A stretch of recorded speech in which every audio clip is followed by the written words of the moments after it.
हुसैन ने last video में discuss about the clinical presentation of nasopharyngeal carcinoma. उसके अंदर आपको बताया कि 60 to 90% patient present with cervical lymphadenopathy, उम्र 50 साल से ज़्यादा होगी, 3 times more common in males. उसके अलावा जो लाइन वाइज सिम्टम्स अगर हम देखें तो फिर ऑटोलॉजिक सिम्टम्स, कानों में कंडक्टिव डेफनेस होना शुरू होगी। इसके बाद अगर वो मजीद ग्रो करेगा तो नेज़ल ऑब्स्ट्रक्शन, फिर फर्दर ग्रोथ होगी तो क्रेनियल नर्व 6 इन्वॉल्व होगी और बाकी सारे सिम्टम्स आ सकते हैं। वेट लॉस, तो ये सारी उसकी प्रेजेंटेशन होगी, वेट लॉस भी साथ हो सकते हैं। ये हिस्ट्री होगी। हिस्ट्री के बाद हमने एग्जामिनेशन में एंडोस्कोप डालेंगे, हमें पता चलेगा कि ग्रोथ कैसे की है, अल्सरेटिव है, प्रोलिफरेटिव, किस तरह की ग्रोथ है, तो वो हमने एग्जामिनेशन कर ली। इन्वेस्टिगेशंस की, उसकी 2 कैटेगरीज थी। First one is for the primary tumour. For the primary tumour the investigation of choice is contrast enhanced CT scan, MRI of nose and nasopharynx. और फिर उसके बाद हमने सेकेंडरी ट्यूमर के लिए, सेकेंडरी उसकी ग्रोथ है कि नहीं, तो हम पेट स्कैन करा सकते हैं, पॉजिट्रॉन एमिशन टोमोग्राफी। लेकिन अगर उसका खर्चा वगैरह नहीं है पाकिस्तान में, जैसे वो इतना नहीं कराया जाता, तो फिर हम एक्सरे चेस्ट करा लेंगे, CT एब्डोमेन करा लेंगे, और इस तरह में बोन स्कैन भी कराया जा सकता है, जिससे हमें पता चलता है कि बोन में तो नहीं जा रहा कहीं ट्यूमर।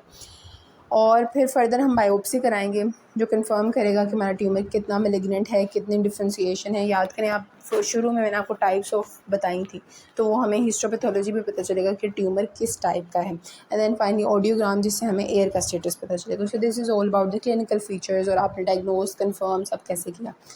और अब ट्रीटमेंट की बात करते हैं। जैसे कि मैलिग्नेंट ट्यूमर है तो इसके हम TNM स्टेजिंग करते हैं। अब TNM स्टेजिंग करने के बाद हमें पता चल गया कि ये स्टेज 1, 2, 3, 4 कौन सा ट्यूमर है। तो स्टेज 1 और 2 है तो treatment of choice is the radiotherapy. अब यहाँ पे आपने एक बात गौर करनी है, अगर आपने एंजियोफाइब्रोमा की वीडियो देखी है तो आपको पता होगा कि उसके अंदर treatment of choice is surgery. हम कभी भी वेट नहीं करते, हम हमेशा सर्जरी कर देते हैं। अगर बहुत ही कोई इंट्राक्रेनियल एक्सटेंशन है या पेशेंट ठीक नहीं हो रहा, रिकरेंट हो ही जा रहा है, तो फिर हम रेडियोथेरेपी देंगे। Otherwise it's never the first choice, it's always the surgery. ठीक है, उसके अंदर कोई वेट एंड वॉच पॉलिसी, बस आपने सर्जरी उसकी कर दी, एंजियोफाइब्रोमा डायग्नोज हुआ। Whereas in this case हम सर्जरी नहीं करेंगे क्योंकि इसका स्प्रेड बहुत ज़्यादा है, फ़ौरन से मतलब ये प्रेजेंट स्प्रेड के साथ कर रहे हैं, तो हम सर्जरी किस चीज़ की करें। तो सबसे सर्जरी इसमें बिल्कुल आखिरी ऑप्शन है। इसमें first option is radiotherapy, it's always radiotherapy in this case. ठीक है, और कीमोथेरेपी भी बाद में आएगी। सो स्टेज 1 एंड 2 अगर ट्यूमर है तो उसको हम ट्रीट करेंगे थ्रू रेडियोथेरेपी। ठीक, फिर रेडियोथेरेपी, और 3 और 4 है तो रेडियोथेरेपी प्लस कीमोथेरेपी। फिर रेडियोथेरेपी में हम रेडिएशंस कौन सी देंगे, 6000 to 7000 सेंटीग्रेड रेडिएशंस होंगी, 2 फॉर्म में दे सकते हैं। इंटेंसिटी मॉड्यूलेटेड रेडियोथेरेपी जिसे हम IMRT कहते हैं। ठीक है, इंटेंसिटी मॉड्यूलेटेड रेडियोथेरेपी की फॉर्म में दे सकते हैं, या हम 3 डायमेंशनल कॉन्फॉर्मल रेडियोथेरेपी की फॉर्म में दे सकते हैं। तो बस इसमें आपने ये पॉइंट याद रखने हैं, treatment of choice is radiotherapy in stage 1 and 2 tumour. Stage 3 और 4 है तो आपने रेडियोथेरेपी के साथ कीमोथेरेपी को कंबाइन कर देना है। डोज कितनी होगी, 6 से 7,000 सेंटीग्रेड देंगे हम, और IMRT या 3 डायमेंशनल कन्फॉर्मल रेडियोथेरेपी की फॉर्म में देंगे। IMRT मोस्टली रिकरेंस के अंदर भी दी जाती है। फिर कीमोथेरेपी 3 और 4 के अंदर रेडियोथेरेपी के साथ कंबाइंड देंगे। कौन कौन सी ड्रग देंगे, सिस्प्लैटिन, 5-फ्लोरोयूरेसिल, ये वाली ड्रग्स दे सकें। इन लोकल स्प्रेड को कंट्रोल कर रही होती है ट्यूमर की। अगर इससे ठीक नहीं हो रहा, रिकरेंस हो गई है, तो फिर से हम रेडियोथेरेपी, कीमोथेरेपी देंगे। इसके अलावा कुछ ऑप्शंस हमारे पास और हैं। कुछ ऑप्शंस क्या हैं, ब्रेकी थेरेपी, एक नई टेक्निक आ रही है इसमें ना। ब्रेकी थेरेपी में ये होता है कि जो रेडियो एक्टिव सब्सटेंस है, for example gold is radio active, तो हम उसकी सर्जरी करके नेज़ोफेरिंक्स में जाकर गोल्ड रख देंगे। अब ये क्या करेगा, ये रेडियो एक्टिव है तो ये खुद ही रेडिएशन रिलीज़ करता जाएगा, तो ये लोकली वो ट्यूमर को ख़त्म कर देगा। तो ये क्या होता है कि इससे पूरी बॉडी को रेडिएशन नहीं मिलती, बस उस एरिया को मिलती है। फाइनली नेज़ोफेरिंजेक्टमी, ये बिल्कुल लास्ट ऑप्शन है।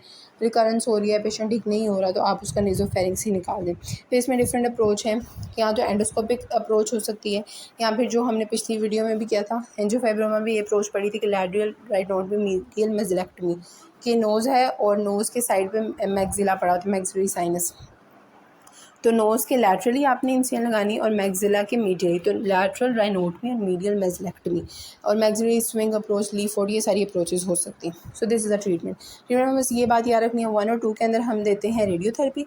ओके, सो 1 और 2 में रेडियोथेरेपी देते हैं, और 3 और 4 में रेडियोथेरेपी प्लस कीमोथेरेपी। रेडियोथेरेपी में IMRT conformal 3 dimensional conformal radiotherapy 6 से 7,000 सेंटीग्रेड, दैट्स इट। फिर कीमोथेरेपी के अंदर 3-4 में देनी है सिस्प्लैटिन, 5-फ्लोरोयूरेसिल।